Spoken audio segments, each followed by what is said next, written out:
retenciones no tienen derecho a acreditar el impuesto pagado por la persona moral, el ISR corporativo, la tasa del 30% pagado por la persona moral. Imelda. Ya vimos, que siempre conviene acreditar el impuesto pagado por la persona moral, si no nos vamos a salir de la tasa máxima que no debería pasar del 42%. Fíjense en el ejemplo que vimos, con una base tan chiquita, aún así siendo la base tan chiquita, llegamos a una tasa del 48%. Entonces es muy fácil perder el control del impuesto pagado de las utilidades, porque como no vemos todo el cálculo así de manera conjunta, en forma inmediata, sino que es un cálculo que se da a lo largo de 2 o 3 ejercicios, no nos damos cuenta a veces cuánto nos está costando esto. Entonces siempre tenemos que tener presente que lo conveniente es acreditar el impuesto pagado por la persona moral y que para ello necesito la constancia del CFDI de retenciones, ¿no? Imelda, en el pago provisional de la persona moral que distribuye dividendos provenientes de CUFIN, ¿en qué clave debe enterar el 10% de ISR de los dividendos que se distribuyen a las personas físicas? En R91, ISR retenciones por dividendos, o R5, ISR por dividendos. Déjenme entrar ahorita a la plataforma en el receso para ver si hay alguna diferencia.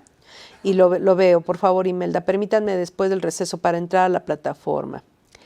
Dice, parece obvia la respuesta, pero me he encontrado con diferentes interpretaciones u opiniones de la clave en la cual debe enterarse en el pago provisional mensual de la persona moral que distribuye los dividendos.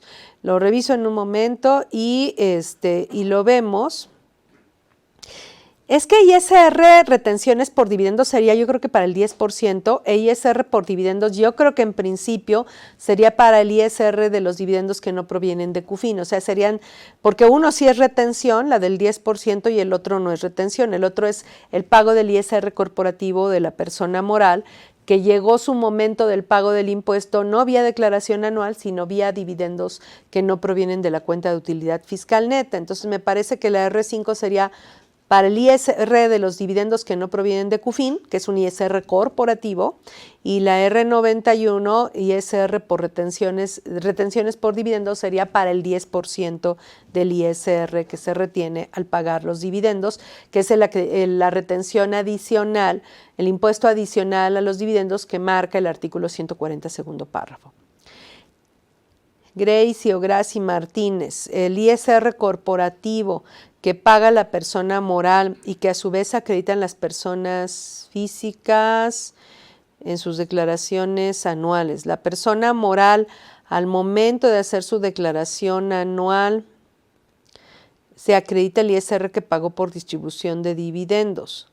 Sí, gracias. Sí, las personas físicas van a acreditar el ISR pagado por la persona moral, y la persona moral lo pudo haber pagado ya sea vía declaración anual o vía distribución de dividendos que no provienen de CUFIN. En ambos casos es ISR corporativo sobre las utilidades contables. En un caso, utilidad contable que también fue resultado fiscal, y en el otro caso, utilidad contable que no fue resultado fiscal, pero que al distribuirse vía dividendos, al no haber sido resultado fiscal y no generar cuenta de utilidad fiscal neta, pues se paga el impuesto, pero vía dividendos, ya no vía resultado fiscal. Pero ambos son impuestos corporativos, ambos son parte del ISR corporativo que paga la persona moral al 30%, y eso no... El hecho de que se hayan sido distintas las formas de pago no obstaculiza la posibilidad de que el accionista persona física pueda realizar su acreditamiento en la declaración anual. Supongo que a eso se refiere, no sé si haya quedado claro. Antonio, buenos días. ¿Por qué dice que no es conveniente pagar dividendos que no provengan de CUFIN? No, yo no dije que no sea conveniente que no pagar dividendos que no provengan de CUFIN. Yo lo que dije es que no es conveniente que la persona física en su declaración anual acredite no ejerza la opción de acreditar el impuesto pagado por la persona moral. O sea, la persona física siempre debe tratar de acumular el dividendo cobrado más el impuesto y tener su CFDI de retenciones para poder tener el derecho de restar el ISR pagado por la persona moral en ese caso. Desde luego que si la utilidad contable se distribuye y ésta no ha pagado impuesto y no hay CUFIN que lo refleje, entonces el problema, la situación es que se va a pagar el impuesto corporativo. Si no llegó su momento de pago vía declaración anual, va a llegar su momento de pago vía distribución de dividendos. Lo otro que dije, Antonio, es que siempre en las utilidades contables siempre deben tener restado el ISR que causa esa utilidad contable. Por eso la importancia de las normas de información financiera en la parte de impuestos diferidos, porque cuando se reparten utilidades contables que no provienen de CUFIN, el procedimiento del impuesto es el mismo. O sea, siempre se piramida la utilidad, se convierte en utilidad antes de impuesto, aun cuando esa utilidad contable no tenga restado el impuesto, no tenga provisionado el impuesto en las normas de información financiera. ¿Cuál es la mejor manera de pagarle a los socios de la persona moral dividendos? Bueno, la forma natural y que en teoría debería ser, Graciela, si los accionistas no hacen nada, pues es dividendos, eso sería lo natural. Ahora, si el accionista realiza algún tipo de actividad adicional, o sea, para la empresa, no nada más es accionista o no nada más es miembro del consejo, etcétera, o como miembro del consejo, vamos a ponerle pagan honorarios como miembro del consejo, o realiza algún tipo de otra actividad para la empresa, no sé, por ejemplo, a lo mejor es el que diseña los productos, suponiendo que se trate de una empresa que fabrica muebles o juguetes, etcétera, y ellos los diseñan, pues ahí tiene que cobrar no nada más por dividendos, que es lo natural que esperaría como accionista. Tendría que cobrar por sus servicios, pero vamos, o sea, no se trata de inventar un pago, o sea, él tiene que realizar alguna actividad para la empresa o rentarle algún bien, algún tangible, algún intangible, etcétera. Estela, buenos días, Estela. En la declaración anual de personas físicas declaré ingresos percibidos por dividendos provenientes de CUFIN. Acumulé los dividendos piramidados y acredité el ISR pagado por la persona moral. Ahora la autoridad rechaza el saldo a favor porque solo está acumulando los dividendos y no así el ISR pagado por la sociedad. Cabe señalar que la persona moral sí expidió CFDI, pero, a ver, usted me dice que sí declaró los ingresos percibidos por dividendos provenientes de CUFIN, que los acumuló multiplicados por el factor de 1.4286 y acreditó el ISR pagado por la persona moral. Y la autoridad dice que solo está acumulando los dividendos y no el ISR pagado por la sociedad, pero el formato hace el cálculo prácticamente en forma automática. Y lo que en realidad marca la ley es que se aplica el factor de piramidación, déjenme ponerlo acá, se aplica el factor de piramidación, nos da en este caso los 700,000, calculamos el impuesto, que en este caso pues serían ya de los dos accionistas los 300,000 y se lo sumamos a los 700,000, es decir, la diferencia es, con esto hubiese sido de 20 pesos, ¿no? Por decir algo. Pero el formato hace el cálculo normalmente en forma automática y es el que marca la ley. Supongo que a lo mejor no eligió, porque sí viene en el formato de personas físicas, si opta por acumular, por acreditar el ISR pagado por la persona moral o no. A lo mejor no se palomeó correctamente o no se manejó bien el programa, pero sí lo que tendría que dar por resultado es el impuesto más el dividendo cobrado, el impuesto de la persona moral más el dividendo cobrado, sobre eso calcular el impuesto anual y acreditar el impuesto pagado por la persona moral. No sé si nos puede dar números, Estela, donde nos diga cuánto cobraron, cuánto acumularon, para saber qué fue exactamente lo que sucedió, porque de entrada lo que usted describe pues es lo correcto y el formato incluso así lo hace, porque prácticamente ya muchos cálculos los hace en forma automatizada una vez que nosotros le damos las opciones, que ejercemos las opciones que marca la ley, ¿no? Entonces no me parece que haya un error, no sé qué pudo haber ocurrido en ese caso. Pero bueno, déjenme regresarme a nuestro caso práctico. Y nada más que como corregí el factor, déjenme volver a hacerlo de los 600,000. Entonces dijimos que eran le sumamos 2 millones y nos daba 700,000 pesos a pagar. Acreditamos el impuesto pagado al distribuir dividendos, que esto provino de dividendos que no provenían de CUFIN de 1,400,000 pesos. Y entonces ya nos queda un saldo a pagar de 160,000 pesos. Entonces aquí, ¿cuánto hubiésemos acreditado? ¿Cuál sería el resultado de dividir este impuesto acreditado entre el factor de 0.4286? Lo malo es que lo oculté en blanco.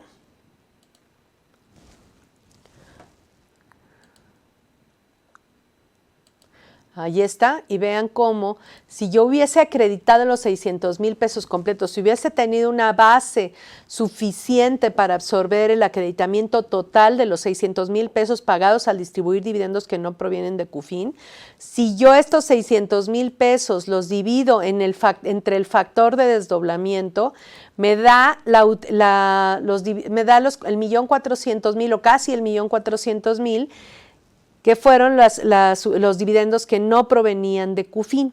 Entonces, cuando nosotros aplicamos el factor de desdoblamiento, déjenme quitar aquí lo que hicimos. Ahí está. Cuando nosotros aplicamos el factor de desdoblamiento al ISR acreditado, estamos determinando la utilidad neta que le repartimos a los accionistas. Y cuando hablo de utilidad neta es utilidad base de ISR menos el ISR.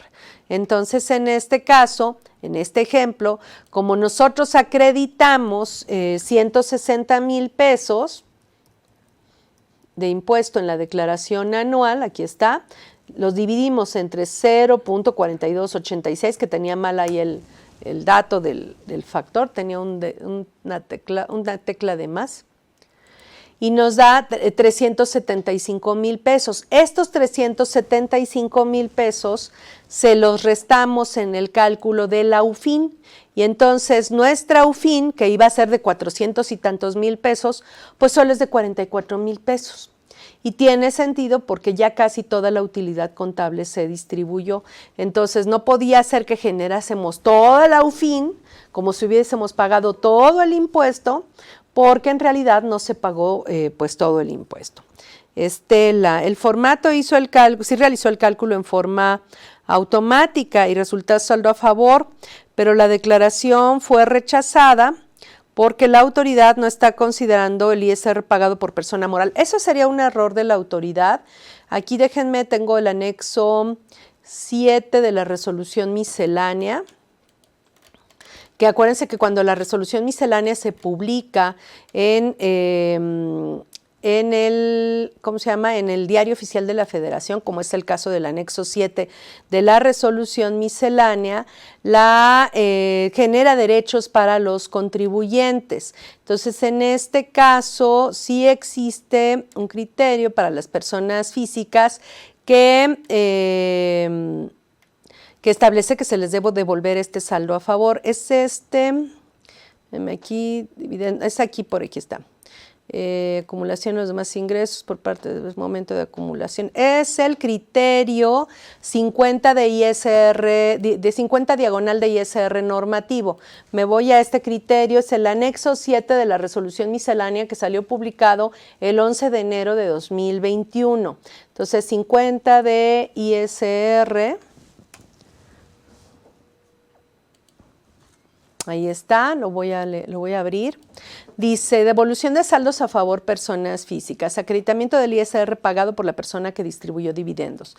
De conformidad con el artículo 140 de la ley, las personas físicas que perciban dividendos podrán acreditar contra el impuesto determinado en su declaración anual el ISR pagado por la sociedad que distribuyó dividendos o utilidades. El artículo 152, penúltimo párrafo de la ley, establece que en los casos en los que el impuesto a cargo del contribuyente sea menor que la cantidad que se acredite en los términos de dicho artículo, únicamente se podrá solicitar la devolución o efectuar la compensación del impuesto efectivamente pagado o que se lo hubiera retenido. Por lo tanto, es viable que las personas físicas que perciban dividendos o utilidades soliciten en su caso la devolución del saldo a favor derivado del acreditamiento del ISR efectivamente pagado por sociedades que distribuyen dichos dividendos o utilidades. Entonces, técnicamente, Estela, si no le devolvieron porque el impuesto lo pagó la persona moral y no la persona física, eso ya quedó rebasado hace mucho tiempo. Es más, desde 2001 es cuando empezó a establecerse este criterio, ya tiene más de 20 años, entonces usted tendría derecho a que les devolvieran el saldo a favor. Dice, el pago fue por 100,000 pesos de dividendos, los dividendos cobrados.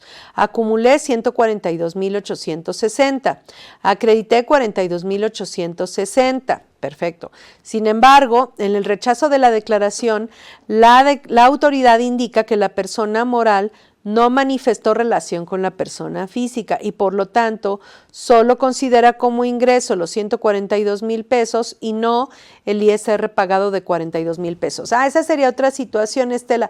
Aquí lo que falta es que cuando la empresa se constituyó y se inscribió en el Registro Federal de Contribuyentes, probablemente esta persona física no era accionista de esa persona moral.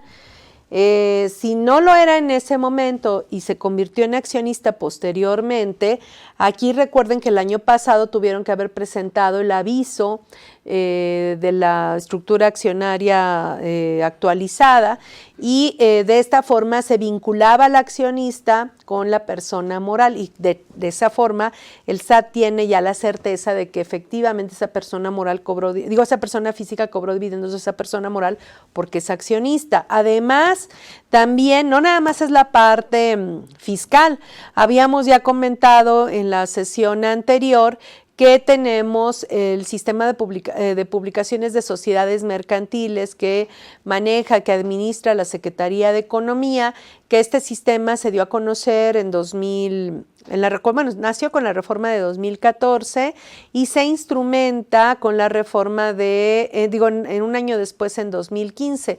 Inclusive se hace una publicación sobre las reglas de operación.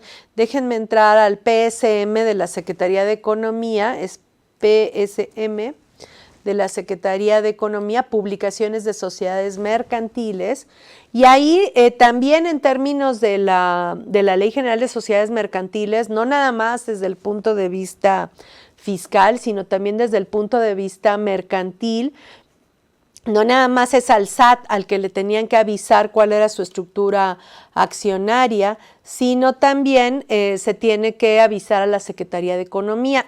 Dice aquí, se recuerda que el aviso de inscripción en el libro especial de socios o en el registro de acciones de la estructura de accionaria de las sociedades mercantiles, a que se refieren los artículos 73 y 129 de la Ley General de Sociedades Mercantiles, únicamente tendrá validez jurídica si se publica en el apartado aviso de inscripción con la estructura vigente. Y ahí les dan pues el manual del usuario o un teléfono o un correo electrónico con quien pueden obtener asesoría. Y aquí viene el aviso de inscripción en el libro especial de socios o accionistas con la estructura accionaria vigente. Entonces aquí, a través de estas dos vías, ya sea por el aviso que se da a la Secretaría de Economía con el acuse de haberle dado aviso a la Secretaría de Economía de la estructura accionaria vigente y con el acuse de haberle enviado al SAT el aviso de la estructura accionaria vigente que se tenía que haber enviado el año pasado o a más tardar en este año en abril. Con cualquiera de estos dos documentos, usted puede demostrarle a la autoridad que sí la persona física sí está vinculada a la persona moral, por lo tanto cobra dividendos de ella y por lo tanto tiene derecho al acreditamiento. Además, en teoría usted debe tener su CFDI de retenciones y en este CFDI de retenciones pues es un CFDI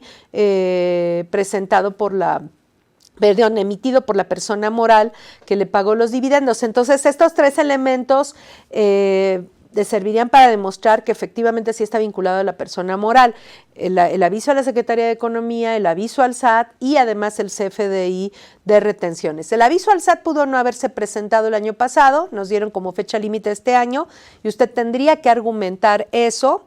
Eso, si no mal recuerdo, viene en las disposiciones transitorias de la resolución miscelánea fiscal. Déjenme ver dónde viene. Ay, aquí no veo la barra. Voy a cerrar esto, ahora sí. En los transitorios, sí, es el 53º de la resolución miscelánea. Este índice lo hago yo también. Vamos a ver, 53º de la resolución miscelánea. Para los efectos del artículo 27, apartado A, fracción 2 y B, fracción sexta del Código, los contribuyentes que durante 2020 están obligados a presentar el aviso a que se refiere la regla 2419, que es el de la estructura accionaria vigente, no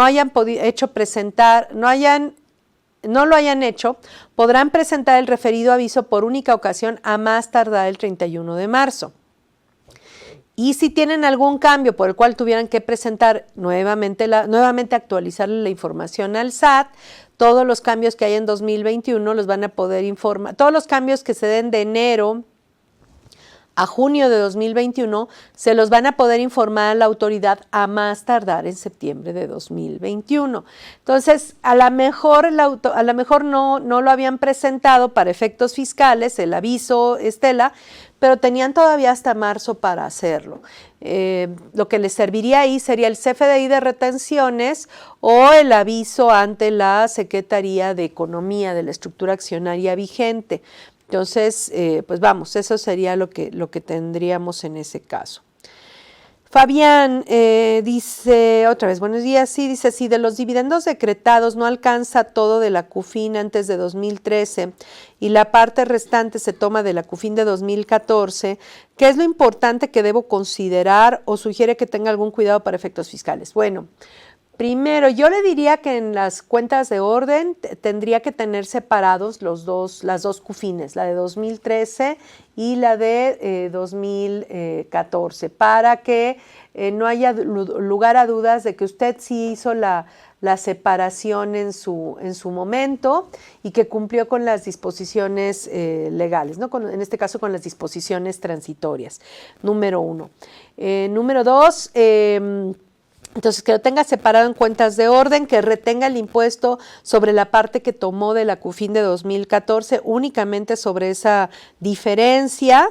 Y pues bueno, obviamente en el CFDI de retenciones, veíamos, si no mal recuerdo, en el CFDI de retenciones se hace una distinción. Déjenme verlo, aquí lo tengo, se hace una distinción en los catálogos de conceptos del CFDI de retenciones, se hace una distinción respecto al origen de la CUFIN, si no mal recuerdo, déjenme abrirlo.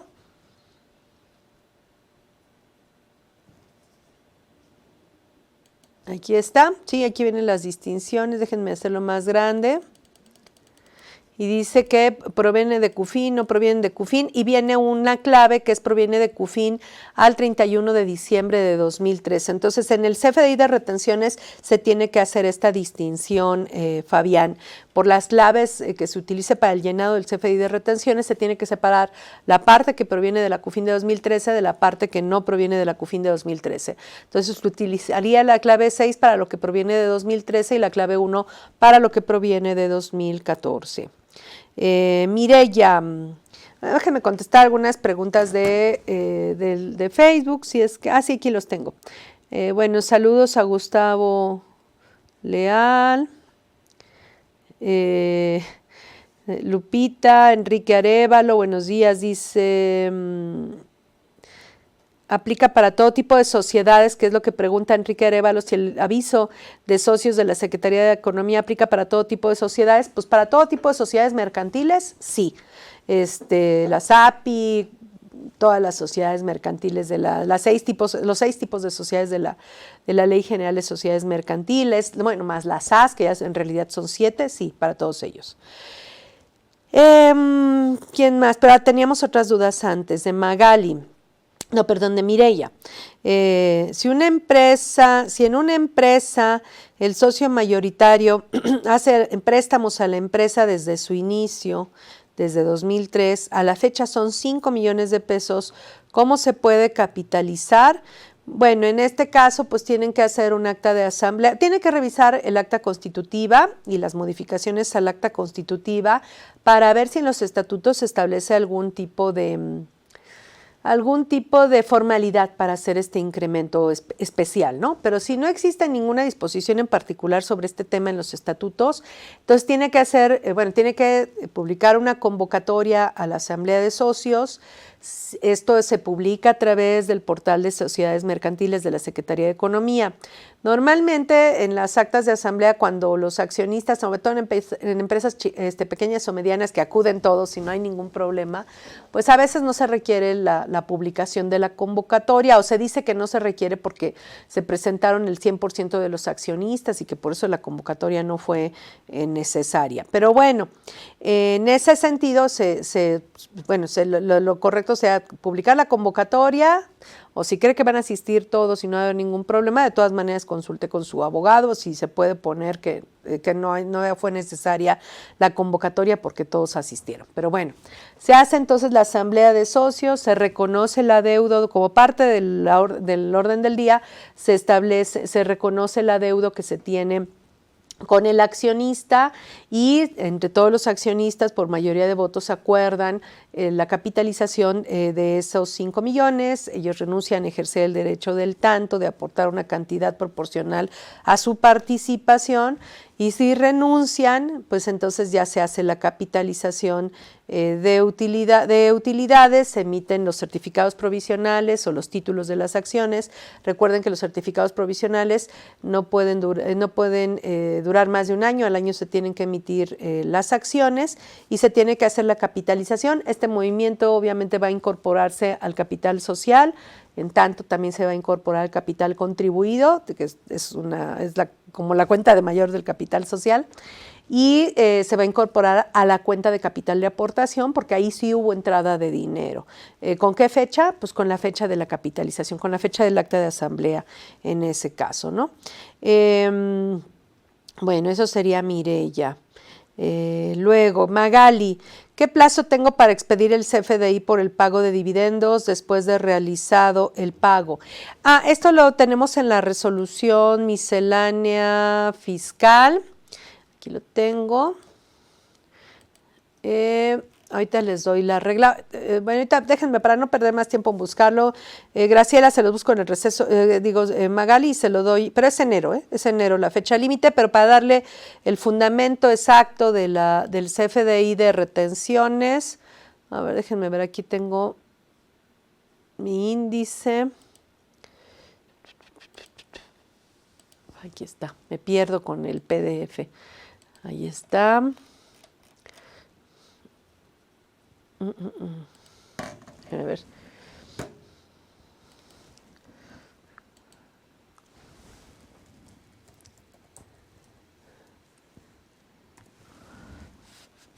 No, pues mejor se los busco ahorita en el receso para darles la regla exacta, pero es enero, es enero. Luego, Estela, si no se presentó el aviso aun cuando lo puedo realizar y solicitar la devolución del saldo a favor. Sí, Estela, lo que yo le decía es que si no presentó el aviso el año pasado, las reglas de miscelánea le daban, ya lo vimos en el último transitorio de la miscelánea, le daban hasta marzo de este año para presentar el aviso. Si no lo tenía, bueno, tiene el CFDI de retenciones como prueba, presente un caso de declaración, mande el CFDI de retenciones, donde la persona moral se lo emite la persona física, con lo cual de alguna manera lo vincula, y yo lo que le diría para fortalecer esa situación es presente el aviso al SAT, mande el acuse también y presente el aviso de la estructura accionaria a la Secretaría de Economía y los 3 documentos anéxelos a un caso de aclaración para que le devuelvan su saldo a favor. Graciela, en caso de no haber presentado este aviso de la estructura accionaria, ¿se puede realizar todavía? Sí, tanto el SAT como la Secretaría de Economía sí se puede realizar. Obviamente serían extemporáneos. En el caso del SAT, a pesar de que es extemporáneo, pues mientras no haya requerimiento de autoridad es espontáneo y no hay ningún problema, pero sí hay que presentarlo, sobre todo si hubo cambios entre el acta constitutiva y la estructura actual. Y en la Secretaría de Economía, pues sin mayor problema. Esto es para darle para que surta plenos efectos ante terceros toda esta situación, ¿no? Darle publicidad al acto jurídico. Enrique Arévalo, Ya vimos, ya les di respuesta, lo de a qué tipo de sociedades aplica este aviso de la Secretaría de Economía. Dice Guadalupe, una duda, ¿el monto del impuesto anual para que la persona física acredite dicho impuesto es en proporción al porcentaje de las acciones que tiene dicha persona física? Sí, Guadalupe, porque lo que acumula cada persona física pues va en función a su participación accionaria. La utilidad contable de la persona moral en total ya después de impuestos fue de 700,000 pesos y cada quien cobra dividendos